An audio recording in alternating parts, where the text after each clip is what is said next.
अदरानुपूर्वरूपम्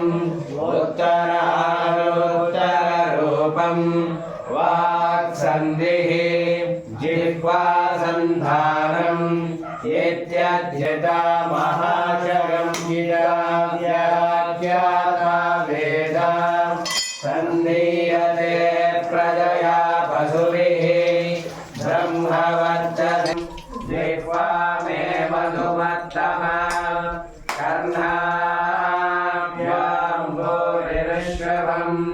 ब्रह्मणस्को जोषि मेधया पीतः श्रुतं मे गोपाय आवाम् अन्ते वान्युत्तररूपम् विद्यासन्धितायत्याचक्षसे अदादिलोकम् पृथिवीपूर्वरूपम् द्योरुत्तररूपम् आकाशस्यन्धिः वायुस्सन्धानम् इत्यदिलोकम् अरादिज्योतिषम् प्रवेदयते मा इति ब्रह्म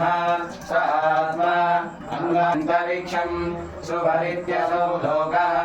मा इत्यादित्यः आदित्ये नवावसति चन्द्रमाः चन्द्रमसा पावचन्द्राणि ज्योतिषं विमह्यन्ते भूरिवाजः उपैतेऽस्मै देवापयेयोऽन्तरहृदय आकाशः तस्मिन्नयं पुरुषो मनोमयः य एतस्तनैवावलम्बते तेन्द्रयोनिः यच्चालोके शान्तो विवर्तते यमोच्यतीशकपाले भूरित्यग्नौ प्रतिष्ठते भुव इति वायो समायन्तु ब्रह्मचारिणः स्वाहा सहस्रशाके निवराहं त्वयिमुरे स्वाहा यथा वानवधायन्ति यथा यन्तु सर्वदा स्वाहा प्रतिवेशो विप्रमावस्य स्वाहा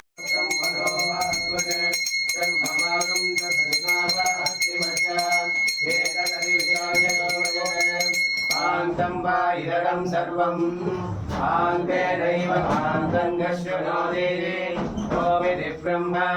ओमितीदकम्